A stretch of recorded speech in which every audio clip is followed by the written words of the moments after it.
Hello friends, welcome to Resolute Academy. ഇന്നത്തെ നമ്മുടെ വീഡിയോയിൽ പുതിയൊരു സീരീസ് നമ്മൾ സ്റ്റാർട്ട് ചെയ്യാണ്, ഇഡിയംസ് ആൻഡ് ഫ്രേസസിൻ്റെ. ചില സ്റ്റുഡൻസ് ഇതിനെക്കുറിച്ച് ചോദിച്ചിട്ടുണ്ടായിരുന്നു. ദാറ്റ് ഈസ് SSC പെർസ്പെക്റ്റീവിൽ ഇഡിയംസ് ആൻഡ് ഫ്രേസസ് നമുക്കൊന്ന് ഡിസ്കസ് ചെയ്യാമെന്ന്. So we are going to start this series also. ആഴ്ചയിൽ 3 ദിവസമായിരിക്കും നിങ്ങൾക്ക് ഈ വീഡിയോസ് വരുന്നത്. 10 എണ്ണം വെച്ച് ഞാൻ ഡിസ്കസ് ചെയ്ത് പോകും. സോ പ്ലീസ് മേക്ക് ഷുവർ അതിൻ്റെ ഞാൻ മീനിങ്ങും ഡിസ്കസ് ചെയ്യും, പിന്നെ അതിൻ്റെ യൂസേജും ഡിസ്കസ് ചെയ്യും. അത് എഴുതിയെടുത്ത് നിങ്ങൾ പഠിക്കാൻ നോക്കുക. Okay, so let's go and start with the video. So നമുക്ക് ലെറ്റ്സ് സി. ഇന്നത്തെ ഫസ്റ്റ് വേർഡ് എന്ന് പറയുന്നത്, അല്ല ഫസ്റ്റ് ഇഡിയം എന്ന് പറയുന്നത്, A bird in the hand is worth 2 in the Bush. എന്ന് വെച്ചാൽ നിലവിൽ നമുക്ക് ഒരു കാര്യം ഉറപ്പുള്ള ഒരു കാര്യമുണ്ട്. എന്ന് വെച്ചാൽ അത് നമുക്കതിനെക്കുറിച്ച് ഒരു സർട്ടനിറ്റി ഉണ്ട്. അത് ഫ്യൂച്ചറിൽ എന്തോ കിട്ടും, അല്ലെങ്കിൽ എന്തെങ്കിലും കിട്ടാനുള്ള സാധ്യതയുണ്ട്.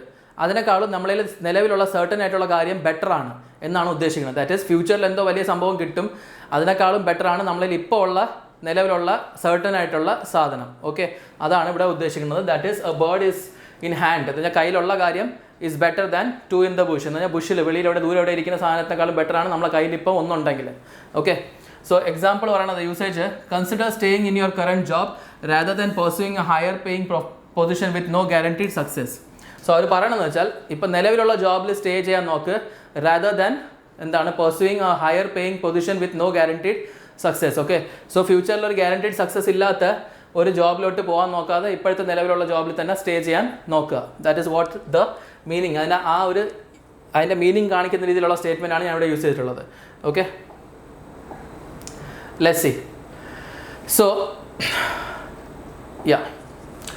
Blessing in disguise. Blessing in disguise നിങ്ങൾക്ക് എല്ലാവർക്കും അറിയാമായിരിക്കുമല്ലോ. നമ്മൾ എന്തോ ഒരു മോശമായിട്ടുള്ള കാര്യം സംഭവിച്ചെന്ന് നമുക്ക് ഫീൽ ചെയ്യും, പക്ഷേ ആക്ച്വലി ആ മോശത്തിൽ ഇത് പറഞ്ഞാൽ എന്താണ്, ഒരു ഡിസ്ഗൈസ് സിറ്റുവേഷനിൽ അല്ലെങ്കിൽ ആ ഒരു പ്രശ്നത്തിൽ നമുക്ക് ചിലപ്പോൾ നല്ലതായിരിക്കും സംഭവിക്കുന്നത്. നമ്മൾ വിചാരിക്കും അല്ലെങ്കിൽ വലിയ മോശമായിട്ടുള്ള സിറ്റുവേഷനാണ്, എന്തൊക്കെ പ്രശ്നങ്ങളുണ്ടായി, എന്തിനു വേണ്ടി ഉണ്ടായി, പക്ഷേ അതിൻ്റെ ചിലപ്പോൾ ഔട്ട്കം വളരെ നല്ലതായിരിക്കും നമുക്ക് വേണ്ടി. അതാണ് ബ്ലെസ്സിങ് ഇൻ ഡിസ്ഗൈസ് എന്ന് പറയുന്നത്. So losing his job turned out to be a blessing in disguise because it pushed him to start his own business which eventually became very successful. അപ്പോൾ അവൻ്റെ ജോബ് നഷ്ടപ്പെട്ടത് ഒരു ബ്ലെസ്സിങ് ഇൻ ഡിസ്ഗൈസ് ആയി. കാരണം അതിൻ്റെ കാരണം അവൻ എന്ത് ചെയ്തു, സ്വന്തമായിട്ടൊരു ബിസിനസ് സ്റ്റാർട്ട് ചെയ്തു, എന്നിട്ട് അത് വളരെയധികം സക്സസ്ഫുൾ ആവുകയും ചെയ്തു. Okay, that is what it means here. Let's see the next word. അടുത്ത വേർഡ് എന്ന് പറഞ്ഞാൽ bull in china shop. Bull in china shop എന്ന് പറഞ്ഞാൽ അത് വളരെ കെയർലെസ് ആയിട്ടുള്ള അല്ലെങ്കിൽ ക്ലംസി ആയിട്ടുള്ള ഏതെങ്കിലും പേഴ്സണെ ഡിസ്ക്രൈബ് ചെയ്യുന്നതാണ് ബുൾ ഇൻ ചൈന ഷോപ്പ്. എന്ന് വെച്ചാൽ ഒരാൾ വളരെ കെയർലെസ് ആണ്, ഒരു തീരുമാനം എടുക്കുന്നതിൽ ഒരു ഇതില്ല, പ്രുഡൻസി ഇല്ല, എന്ന് പറഞ്ഞാൽ ചിന്തിച്ച് പറിച്ചൊന്നും തീരുമാനം എടുക്കുന്നില്ല. അതിനെയാണ് എന്ത് പറയുന്നത്, bull in china shop. So let's see. When John started rearranging the delicate glass figurines in the antique store it was like a bull in china shop. He knocked over several items causing considerable amount of damage. അപ്പോൾ ഈ John എന്ത് ചെയ്ത് ഒരു antique ഷോപ്പിലെല്ലാം കാര്യങ്ങളൊന്നും അടുക്കി വെക്കുകയായിരുന്നു ഫിഗറൈൻസ്. പക്ഷേ അവൻ്റെ സ്വഭാവം എന്ന് പറഞ്ഞാൽ ബുൾ ഇൻ ചൈന ഷോപ്പായിരുന്നു. വളരെ ചൈന ഷോപ്പിലെ പോലെ ആയിരുന്നു, ഒരു കെയർലെസ് ആയിട്ടുള്ള ബിഹേവിയർ. അതിൻ്റെ കാരണം പലതിനെ അവൻ തള്ളിയിട്ട് ഡാമേജ് ഉണ്ടാക്കി. ഓക്കെ, സോ ഒത്തിരി ഡാമേജ് ക്രിയേറ്റ് ചെയ്തു. Let's see the next word. Next this thing, chip on your shoulder. Chip on your shoulder എന്ന് പറഞ്ഞു കഴിഞ്ഞാൽ നമ്മളോട് എന്തോ ഇൻജസ്റ്റിസ് നടന്നു, നമുക്ക് എന്തോ കാര്യം കിട്ടേണ്ടത് കിട്ടിയില്ല എന്ന് പറഞ്ഞ് നമുക്കൊരു റിസെൻമെൻറ്റ് അല്ലെങ്കിൽ നമുക്കൊരു എപ്പോഴും ഒരു ഗ്രീവൻസ് ഫീൽ ചെയ്യുന്ന ഒരു സിറ്റുവേഷൻ ഉണ്ട്. നമുക്കതിനൊരു കുറച്ച് വിഷമമുണ്ട്, നമ്മൾ എന്തൊക്കെ ചെയ്തിട്ട് നമുക്കത് കിട്ടുന്നില്ലല്ലോ, അല്ലെങ്കിൽ നമ്മൾക്ക് അർഹിക്കുന്ന കാര്യം കിട്ടിയില്ല എന്നുള്ളൊരു തോന്നലിനാണ് ചിപ്പ് ഓൺ യുവർ ഷോൾഡർ എന്ന് പറയുന്നത്. ചിലവർ നമ്മളുണ്ട് ഭയങ്കരമായിട്ട് ഓവർ ഡെഡിക്കേഷനായിട്ട് നമ്മളെല്ലാം കാര്യങ്ങളും ചെയ്യും, പക്ഷേ നമ്മൾ ഉദ്ദേശിക്കുന്ന കാര്യങ്ങൾ, നമ്മൾ ഉദ്ദേശിക്കുന്നതിൻ്റെ ചിലപ്പോൾ 10-1 ഇതുപോലും നമുക്ക് കിട്ടാറില്ല. അങ്ങനെ വരുമ്പോൾ നമുക്ക് എപ്പോഴും ആ ഒരു വിഷമം ഉണ്ടാകും. ദാറ്റ് ഈസ്, ഞാൻ ഇത്രയൊക്കെ ചെയ്തിട്ട് ഇതൊന്നും നടന്നില്ലല്ലോ, അല്ലെങ്കിൽ എനിക്ക് കിട്ടേണ്ട, ഞാൻ അർഹിക്കുന്ന കാര്യം കിട്ടുന്നില്ലല്ലോ. അതിനെയാണ് ചിപ്പ് ഓൺ യുവർ ഷോൾഡർ എന്ന് പറയുന്നത്. Despite his accomplishment, Jake always seemed to have a chip on his shoulder about not receiving enough recognition for his hard work. So ജേക്കിന് കുറേ അക്കംപ്ലിഷ്മെൻ്റ് ഒക്കെ ഉണ്ട്, പക്ഷേ എന്നാലും അയാൾക്ക് എപ്പോഴും ചിപ്പ് ഓൺ ഹിസ് ഷോൾഡർ ആയിരുന്നു. ദാറ്റ് ഈസ്, അയാൾക്ക് എപ്പോഴും ഒരു ഫീലിംഗ് ഉണ്ടായിരുന്നു, അല്ലെങ്കിൽ ഒരു സാഡ്നെസ് ഉണ്ടായിരുന്നു, ദാറ്റ് അയാൾ ചെയ്ത ഹാർഡ് വർക്കിനനുസരിച്ചുള്ള റെക്കഗ്നീഷൻ, അംഗീകാരം അയാൾക്ക് കിട്ടിയിട്ടില്ല. I hope that is clear. So let's see the next word. Next idiom. Okay, a damn squib. Damn squib എന്ന് പറഞ്ഞാൽ എന്താണ്, ആരെങ്കിലും എക്സ്പെക്ടേഷൻസ് മീറ്റ് ചെയ്യാൻ ഫെയിൽ ആവുന്നില്ലേ, അങ്ങനത്തെ ഒരാൾ അല്ലെങ്കിൽ അങ്ങനത്തെ ഒരു സാധനത്തിനാണ് ഡാം സ്ക്വിബ് എന്ന് പറയുന്നത്. ഒത്തിരി എക്സ്പെക്ടേഷൻസ് ഉണ്ട്, പക്ഷേ അതൊന്നും മീറ്റ് ചെയ്യാൻ പറ്റാതെ അത് ഫെയിലായി പോകുന്ന ആളിനെ അല്ലെങ്കിൽ ഒരു കാര്യത്തിനാണ് ഡാം സ്ക്വിബ് എന്ന് പറയുന്നത്. Okay, so the much anticipated product launched turn out to be a damp squib with technical issues causing lackluster presentation and disappointing the audience.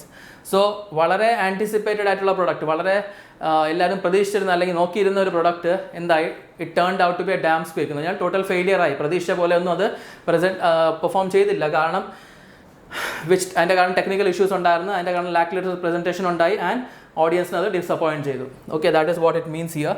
So let's see the next idiom. Next എന്ന് പറഞ്ഞാൽ a dime a dozen. That is എന്തെങ്കിലും ഒരു കാര്യം ഒത്തിരി അബണ്ടൻസിലുണ്ട്, easily available ആണ്, അതിനെയാണ് നമ്മൾ A dime a dozen എന്ന് പറയുന്നത്. A dime a dozen, that is something which is available in abundance, very common ആണ്, എന്നിട്ട് അത് ഈസിലി ഒബ്റ്റെയിൻ ചെയ്യാൻ പറ്റും. അതിനെയാണ് a dime a dozen. In the job market, generic skills like basic computer proficiency have become a dime a dozen. Employers now seek more specialized and unique talents. നമ്മളെ job മാർക്കറ്റിൽ ഇപ്പം basic skills, for example computer proficiency അല്ലെങ്കിൽ ഈ പറയുന്ന basic ആയിട്ടുള്ള കാര്യങ്ങൾ ഇപ്പം dime a dozen പോലെയാണെന്ന് വെച്ചാൽ ഒത്തിരി ഈസിലി അവൈലബിൾ ആണ്. ഇപ്പോൾ അവർ പ്രിഫർ ചെയ്യുന്നതാണ് ഏതെങ്കിലും സ്പെസിഫിക് സ്കിൽസ്. ഫോർ എക്സാമ്പിൾ ഇന്നത്തെ കാലത്ത് ആർട്ടിഫിഷ്യൽ ഇൻ്റലിജൻസ് അങ്ങനത്തെ കാര്യത്തിനാണ് ഇപ്പം മാർക്കറ്റ് ജോബ്സ് കൊടുക്കുന്നവർ പ്രിഫർ ചെയ്യുന്നത്. ഓക്കെ, എംപ്ലോയേഴ്സ് പ്രിഫർ ചെയ്യുന്നത്. Let's see the next word. അടുത്തതെന്ന് പറഞ്ഞാൽ ഡൗട്ടിങ് തോമസ്. ആ ഡൗട്ടിങ് തോമസ് ആണ് എന്താണ്, എ പേഴ്സൺ ഹു ഹാസ്, അയാൾ സ്കെപ്റ്റിക്കലാണ് എന്ന് വെച്ചാൽ എല്ലാത്തിൻ്റെ കാര്യത്തിലും ഡൗട്ട്ഫുൾ ആണ്. എല്ലാത്തിൻ്റെ കാര്യത്തിൽ അയാൾക്ക് എന്തെങ്കിലും ക്വസ്റ്റ്യൻസ് കാണും, ഒത്തിരി ഡൗട്ട്സ് ഉണ്ടാവും, ഒരു കാര്യത്തിനും വിശ്വസിക്കാൻ പറ്റില്ല. ഓക്കെ, എന്ത് കാര്യത്തിനും ട്രൂത്തിനെ കുറിച്ച് ചോദ്യങ്ങളുണ്ടാവും. അതിനാണ് ഡൗട്ടിങ് തോമസ് എന്ന് പറയുന്നത്. A person who is skeptical and who does not believe or he is doubting everything that he sees or what we say hears. Okay, even after providing all the documents and explanations, Sarah's doubting Thomas attitude persisted and she remained unconvinced about the authenticity of the information. അപ്പോൾ ഈ Sara എന്ന് പറഞ്ഞ ആൾക്ക് എല്ലാ ഡോക്യുമെൻറ്റ്സും ഒഫീഷ്യലായിട്ടുള്ള എല്ലാം provide ചെയ്ത് കൊടുത്തു, എല്ലാ എക്സ്പ്ലനേഷൻസ് കൊടുത്തു, എന്നിട്ടും അവളുടെ ആ ഡൗട്ടിങ് തോമസ് എന്ന ആറ്റിറ്റ്യൂഡ് എന്ന് വെച്ചാൽ ഡൗട്ടിങ് ചെയ്യേണ്ട ഒരു ടെൻഡൻസി, അതിൻ്റെ കാരണം എന്താണ്, ഷീ ബിക്കെയിം അൺകൺവിൻസ്ഡ് ആൻഡ് അതിൻ്റെ ഓത്തൻസിറ്റി എന്ന് പറഞ്ഞാൽ അതിൻ്റെ ജെന്യൂൻനെസ്സിനെ കുറിച്ച് അവർക്കൊരു സംശയം ഉണ്ടായിരുന്നു. Okay, let's see the next this thing. A drop in the bucket. Drop in the bucket എന്ന് പറഞ്ഞാൽ നമ്മൾ കടലിൽ ഒരു തുള്ളി എന്ന് പറയണില്ലേ, എന്ന് വെച്ചാൽ വെരി സ്മോൾ. നമ്മളിപ്പം സേ ഫോർ എക്സാമ്പിൾ നമ്മൾ ഏതെങ്കിലും ഒരു ചാരിറ്റി വർക്കിന് വേണ്ടി 1000 കോടി രൂപയാണ് എടുക്കാൻ നോക്കുന്നത്, കളക്ട് ചെയ്യാൻ നോക്കുന്നത്, നമുക്ക് കിട്ടിയത് സേ 10,000 രൂപ. അപ്പോൾ അത്രയും വലിയ അമൗണ്ടിൻ്റെ കമ്പാരിസൺ നോക്കുമ്പോൾ ഇത് വളരെ ചെറുതാണ്.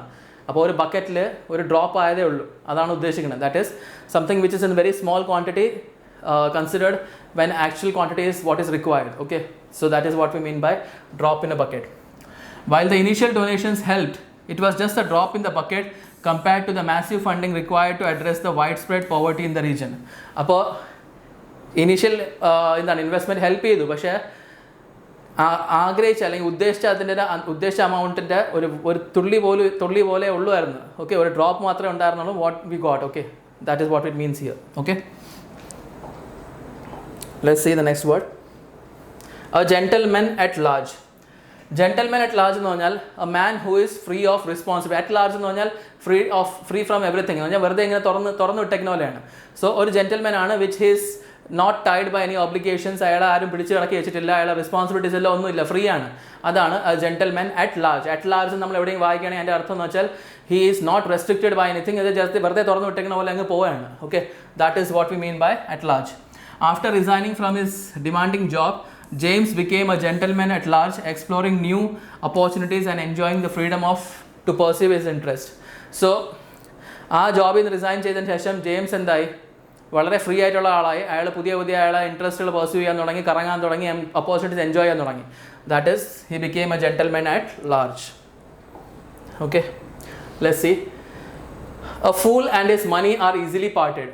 അതിൻ്റെ അർത്ഥം എന്ന് വെച്ചാൽ ചൊക്കൻ്റെ കയ്യിൽ പിച്ചിപ്പൂ കിട്ടിയാൽ എന്താവും അവസ്ഥ, അത് തന്നെയാണ്. ഒരു ഫുൾ ഡേയിൽ പൈസ കിട്ടിയാലും അത് തന്നെ അവസ്ഥ. മൊത്തത്തിലെ വെറുതെ ആവശ്യമില്ലാത്ത കാര്യത്തിൽ ചിലവാക്കി പൈസ കൊണ്ട് കളയും, അതാണ് ഇവിടെ ഉദ്ദേശിക്കുന്നത്. Okay, so Mike spent all his savings on risky investments without proper research.